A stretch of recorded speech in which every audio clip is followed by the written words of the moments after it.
Welcome to Sunita study zone. আজকে আমি তোমাদের সাথে আবারও ডাব্লিউবিসিএস স্ক্যানার থেকে প্রিভিয়াস ইয়ার শেয়ার করব। যে সিরিজটা আমি শুরু করেছিলাম অলরেডি, তোমরা আশা করি সকলেই কম বেশি দেখেছো যারা এই চ্যানেলের সাথে যুক্ত আছে। আমি হিস্ট্রি এবং ইংরেজি এই দুটো বিষয়ের উপরে যে স্ক্যানার থেকে প্রিভিয়াস ইয়ার শুরু করেছিলাম, তো তার মধ্যে আজকে আমি তোমাদের সাথে 2020 ইতিহাসে ইন্ডিয়ান ফ্রিডম স্ট্রাগল এই চ্যাপ্টারটা থেকে যে প্রিভিয়াস ইয়ারে কোশ্চেনগুলো এসেছিলো সেগুলো শেয়ার করব। আশা করি তোমাদের ভালো লাগবে। তো চলো শুরু করা যাক। আর তোমরা যারা আমার আগের ভিডিও দেখোনি তারা দেখতে পারো। 2022 মানে 21, 22, 23-এর হিস্ট্রির কোশ্চেন কিন্তু করা হয়ে গেছিলো, তার সাথে ইংরেজিও আমাদের সিনোনিমের কোশ্চেন বেশ ভালোভাবেই শুরু হয়েছে। তো চলো আজকের ফার্স্ট কোয়েশ্চেন কি আছে। তো প্রথম কোয়েশ্চেন হলো, what is the meaning of Ghadar? Ghadar কথার অর্থ কী? গদর পার্টি নিয়ে এর আগের ভিডিওতেও তোমাদের সাথে আলোচনা করেছিলাম। দেখো, একই জিনিস কিন্তু বারবার আসছে।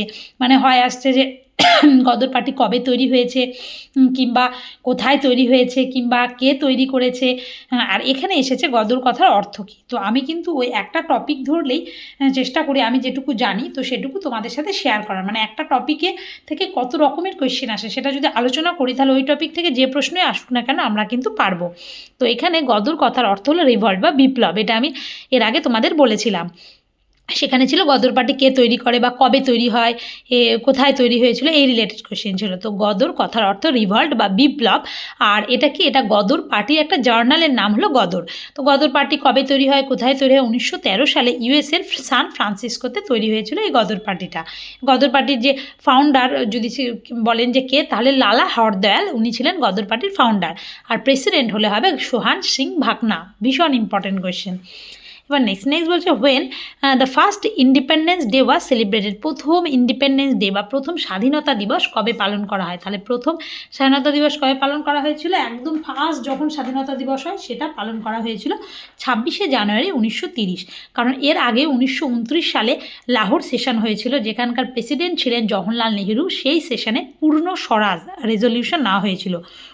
1929-এ লাহোর সেশন হয়েছিল, যেখানে পূর্ণ স্বরাজ রেজলিউশন নেওয়া হয়েছিল।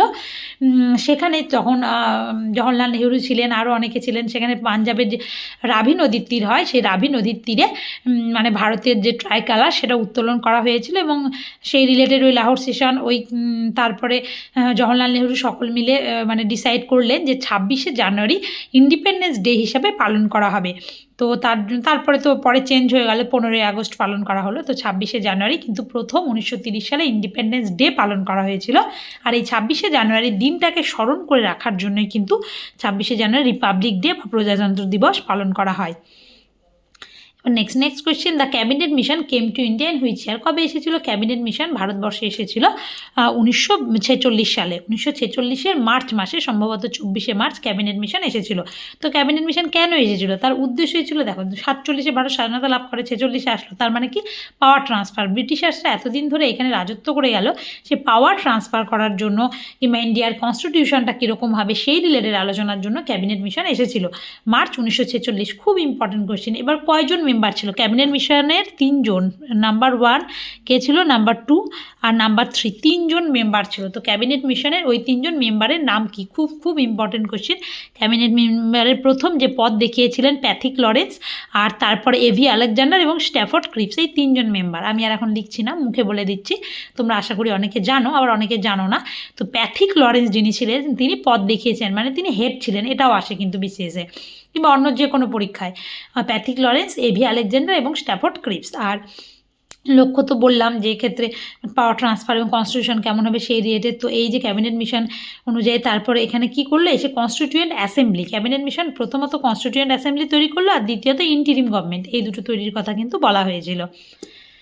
তো নেক্সট 1942 মানে কি? 1942 মানে আমরা জানি কিন্তু ক্রিপস মিশন 1942-এর মার্চ মাসে এসেছিল হলো।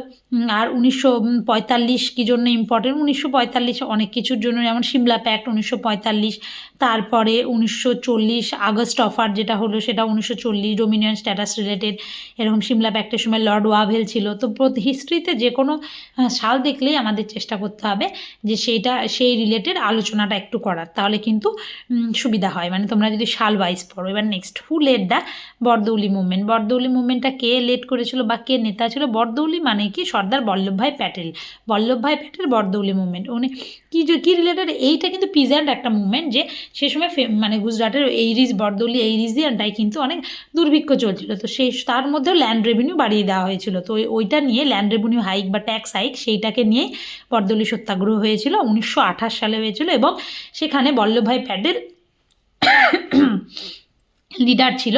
প্যাটেলকে সর্দার টাইটেল দেওয়া হয়েছিল, বরদৌলির ওমেনরাই সেটা দিয়েছিল। মোস্ট ইম্পর্ট্যান্ট, এবং ভারতের ইউনিটির ক্ষেত্রে তো ওনার গুরুত্ব অপরিসীম। তিনি প্রিন্সলি স্টেটগুলোকে ইউনাইটেড করেছিলেন, এবং ফার্স্ট ডেপুটি প্রাইম মিনিস্টার এবং হোম মিনিস্টার ছিলেন বরদৌলি প্যাটেল। সেই রিলেটেড স্ট্যাচু অফ ইউনিটি তৈরি করা হয়, যেটা হাই স্ট্যাচু ইন ইন্ডিয়া। তো প্যাটেলের বার্থডে হচ্ছে 31শে অক্টোবর, তার জন্য 31শে October unity day, national unity day পালন করা হয়। তো এই রিলেটেড কিন্তু প্রচুর কোয়েশ্চেন। আমি দেখো তোমরা হিসেব করে একটু দেখবে যে আমি একটা কোশ্চেনে কতগুলো করে আলোচনা করছি, এটাই কিন্তু করার প্রয়োজন। চক্রবর্তী রাজা গোপালাচারী যিনি ছিলেন, তিনি তার নাম কিসের সাথে জড়িত, তোমরা আমাকে একটু কমেন্ট করে জানিও তো। এবার মহাত্মা গান্ধী সম্পর্কে তো আমরা সকলেই কম বেশি জানি। এবার নেক্সট ইন হুইচ ইয়ার, কোন বছরে বয়কট ওয়াজ ফার্স্ট ডিক্লেয়ার্ড, কোন বছরে প্রথম বয়কট ডিক্লেয়ার করা হয়েছিল। তাহলে স্বদেশি বয়কট, এই রিলেটেড আন্দোলন আমরা এর আগেও পড়েছি, তো এর আগের প্রিভিয়াস ইয়ারে এসেছে। তো বয়কটের যে এই কোশ্চেনটা আমি কিন্তু অনেকবার আলোচনা করেছি। দেখো তোমরা যদি অন্তত কয়েকটাও দেখো না, তাহলে দেখবে যে ওর মধ্যেই তোমরা অনেকটা কমন পাওয়ার চান্স থাকে, হিস্ট্রি, আইএনএমে, কারণ ঘুরে ফিরে একই ধরনেরই কোয়েশ্চেন আসে। তোর জন্য প্রিভিয়াস ইয়ার অ্যানালাইসিসটা ভীষণ ইম্পর্টেন্ট। তো in which news paper boycott was first declared, boycott প্রথম ডিক্লেয়ার করা হয়েছিল কৃষ্ণকুমার মিত্রের সঞ্জীবনী পত্রিকায়। দেখো এখানে আসলো বয়কট কোন পত্রিকা বলে, সঞ্জীবনী। অন্য জায়গায় আসলো সঞ্জীবনী পত্রিকাটা কার, কৃষ্ণকুমার মিত্রের, ভীষণ ইম্পর্টেন্ট। দেখো যুগান্তর কার, যুগান্তর পত্রিকাটা হচ্ছে বারীন্দ্র কুমার ঘোষ, ভূপেন্দ্রনাথ দত্তের যুগান্তর পার্টি আছে না, সেখানকারই যুগান্তর পত্রিকা বারীন্দ্র কুমার ঘোষ, 1906 সালে কলকাতাতে। আর অমৃতবাজার পত্রিকা আমরা সকলেই জানি বেঙ্গলিতে, 1868 সালে শিশির কুমার ঘোষের অমৃতবাজার পত্রিকার। হিতবাদী কার, গোখালে, গোপাল সকলের হিত করে বেড়ায়, তাই গোপালকৃষ্ণ গোখালে, যিনি মহাত্মা গান্ধীর গুরু ছিলেন, তার হচ্ছে হিতবাদী পত্রিকা, এটা 1911-তে নাগপুরে। তো এবারে নেক্সট কোশ্চেনে আমরা যাব। আমি যেগুলো মুখে বলছি সেগুলোও কিন্তু তোমরা যদি একটু বারবার করে ভিডিওগুলো দেখো, তাহলে তোমাদের নিজেদেরই ভীষণ উপকার হবে। তার কারণ সব তো এইটুকু জায়গার মধ্যে লেখা সম্ভব নয়। ভিডিওগুলো দেখো এবং লিখে রাখো। তো which among the following great revolutionaries was the brain behind the Chittagong army raid, Chittagong army রেডে এর সাথে কে জড়িত, আমরা জানি মাস্টারদা সূর্য সেন, ওনাকে মাস্টারদা বলা। এটা কী রিলেটেড ছিল, 18 এপ্রিল 1930 সালে চিটাগাং আর্মি রেড হয়েছিল, 1930, এটা মনে রাখতে হয়। আর to seize arm from British authorities, থেকে আর্ম সিজ করার জন্য। আর এই তো মাস্টারদা সূর্য সেন ছিলেন, 1930-এ চলে গেল এটা। তারপরে লালা হরদয়ালের নাম তো গদর পার্টির সাথে যুক্ত, ভীষণ ইম্পর্টেন্ট আমরা জানি। আর চন্দ্রশেখর আজাদ, যিনি ভগৎ সিং আজাদ মিলে যেটা হিন্দুস্তান সোশ্যালিস্ট রিপাবলিকান অ্যাসোসিয়েশন তৈরি করেছেন, যার আগের নাম ছিল হিন্দুস্তান রিপাবলিকান অ্যাসোসিয়েশন। তো খুব ইম্পর্টেন্ট কোশ্চেন। আজাদ হচ্ছে আলফ্রেড পার্কে মারা গেছিলেন, মানে নিজেকে শ্যুট করেছিলেন 1931 সালে, এটাও আসে। এবার next, why did Rabindranath Tagore refuse knighthood, Rabindranath Tagore কেন নাইটহুড উপাধি ত্যাগ করলেন? তার কারণ প্রোটেস্ট অফ জালিয়ানওয়ালাবাগ ম্যাসাকার, জালিয়ানওয়ালাবাগের যে ম্যাসাকারটা হয়েছিল তার জন্যই কিন্তু তার প্রোটেস্ট হিসাবে রবীন্দ্রনাথ ঠাকুর নাইটহুড উপাধি ত্যাগ করেছিলেন। তাছাড়া কাইজারি হিন্দ উপাধি ত্যাগ করেছিলেন মহাত্মা গান্ধী। এবং এই ম্যাসাকারটা কবে ঘটেছিল, খুব ইম্পর্টেন্ট, 13 এপ্রিল 1919 সালে জালিয়ানওয়ালাবাগ ম্যাসাকার ঘটেছিল। কেন ঘটেছিল, কারণ তার আগে 1919 মানে কি রাওলাট অ্যাক্ট বা ব্ল্যাক অ্যাক্ট যেটাকে বলা হয়, মানে কোনো ট্রায়াল ছাড়াই জেলে ঢুকিয়ে দিচ্ছে এরকম একটা বিষয়। সেই রাওলাট অ্যাক্টের বিরুদ্ধে প্রতিবাদ করতে গিয়েছিলেন ডক্টর হচ্ছে মানে কিচলু ছিলেন, ডক্টর সত্যপাল এবং সৈফুদ্দিন কিচলু, ওনারা দুজন এর বিরুদ্ধে প্রতিবাদ করেছেন। তাদেরও উইদাউট ট্রায়াল অ্যারেস্ট করা হলো। তার প্রতিবাদে, যে রাওলাট অ্যাক্টের প্রতিবাদ করতে যে ওনাদের দুজনকে করা হলো, আবার ওনাদের দুজনকে যে অ্যারেস্ট করা হলো, তার প্রতিবাদে একটা মাস গ্যাদারিং হয়েছিল পাঞ্জাবের অমৃতসরে এই জালিয়ানওয়ালাবাগে। তো সেইখানে গুলি চালানোর নির্দেশ দিয়েছিলেন ডায়ার। তো সেখানে প্রচুর মানুষের মৃত্যু হয়েছিল আর কি। তো তার জন্য সেই রিলেটেড হান্টার কমিশন 1920 সালে তৈরি হয়েছিল ব্রিটিশের তরফ থেকে ইনকোয়ারি করার জন্য। তো এই ডায়ারকেই আবার মেরে ফেলেছিলেন সর্দার উধাম সিং 1940 সালে লন্ডনে। খুব ইম্পর্টেন্ট কোয়েশ্চেন। তো যেগুলো বলছি একটু মনে রাখবে কিংবা বারবার ভিডিওটা দেখবে। আর যারা জানো তো জানোই। হু ফাউন্ডেড দ্য খুদাই খিদমাতগার পার্টি, এই পার্টিটা কে তৈরি করেছিলেন? এটা তৈরি করে খুদাই খিদমাতগার, কথার অর্থ কি? তৈরি করেছেন খান আব্দুল গফর খান, খুদাই খিদমাতগার পার্টি তৈরি করেছিলেন। এবং কথার অর্থ ক্ষুদাই খিদমান মানে সার্ভেন্টস অফ গড, ভগবানের সার্ভেন্ট। তাই ক্ষুদা মানে ভগবান, ভগবানের সার্ভেন্ট। তো 1929 সালে এই পার্টিটা তৈরি হয়েছে নর্থ ওয়েস্ট ফ্রন্টিয়ার প্রভিন্সে, এটা তৈরি হয়েছে। তা 1929-এ নর্থ ওয়েস্ট ফ্রন্টিয়ার প্রভিন্সে তৈরি হলে ওনাকে বলা হয় বাদশা খান বা ফ্রন্টিয়ার গান্ধীও বলা হয়। গান্ধীজির প্রিন্সিপালে বিশ্বাসী ছিলেন তিনি। খান আব্দুল গফ্ফর খান সম্ভবত প্রথম ভারতরত্ন পেয়েছিলেন বিদেশি হিসাবে। তারপরে এটা তোমরা একটুখানি সালটা দেখবে তো 1987-এ সম্ভবত। তো খান আব্দুল গফ্ফর খান যিনি, তোমরা আমাকে এটা কমেন্টে জানাবে যে ভারতরত্ন পেয়েছিলেন, কবে গেছিলেন, প্রথম ফরেনার হিসাবে, এরকম টাইপের হবে। তো এই কোশ্চেনটাও কিন্তু ভীষণ ইম্পর্টেন্ট যে ফার্স্ট ফরেনার হিসেবে কে পেলো, সেকেন্ড কে পেলো। ভারতরত্ন ইন্ডিয়ার হাইয়েস্ট যে অ্যাওয়ার্ড বলতে গেলে সিভিলিয়ান অ্যাওয়ার্ড ভারতরত্ন, তো বাদশা খান নামে পরিচিত তিনি। আর মৌলানা আবুল কালাম আজাদ উনি কে ছিলেন, উনি ছিলেন হচ্ছে youngest president of INC, Indian national কংগ্রেসের ইয়াংগেস্ট প্রেসিডেন্ট, মাত্র 35 বছর বয়সে প্রেসিডেন্ট হয়েছিলেন। তার জার্নালের নাম আল হিলাল আল বালাগ, এটাও কিন্তু আসে। মানে আবুল মানে কালাম আজাদ, এভাবে মনে রাখবে। আর আজাদ ফার্স্ট এডুকেশন মিনিস্টার ছিলেন কিন্তু আজাদ, ওর জন্য 11 নভেম্বর ওনার জন্মদিন উপলক্ষে ন্যাশনাল এডুকেশন ডে পালন করা হয়। এবং উনি সম্ভবত মানে লংগেস্ট সার্ভিং প্রেসিডেন্টও ছিলেন আইএনসির, কারণ 40 থেকে একবার তো 35 বছর বয়সে একবার হলো, ওটা আলাদা, আবার 40 থেকে 46 অব্দি টানা সে সময়টাও ছিলেন আর কি, যদিও সেখানে একটু সেশন গ্যাপ ছিল। তো ইয়ংগেস্ট এবং লংগেস্ট সার্ভিং প্রেসিডেন্ট ছিলেন আজাদ। আল হিলাল আল বালাগ, আমি যে কোয়েশ্চেনগুলো আলোচনা করছি সেগুলো প্রত্যেকটাই কিন্তু কোনো না কোনো পরীক্ষায় আসায় কিংবা আসার জন্য ভীষণ ইম্পর্টেন্ট, তো ভীষণ রিলেভেন্ট কোয়েশ্চেনগুলো। দেখো এখানে মনে হচ্ছে আমাদের যে আমরা হয়তো 8টা কোয়েশ্চেন করলাম, কিন্তু তোমরা আমাকে জানাবে যে 8টার মধ্যে আমি কতগুলো কোয়েশ্চেন আলোচনা করলাম। তো প্রচুর কোয়েশ্চেন এখানে আলোচনা করা হয়ে গেল।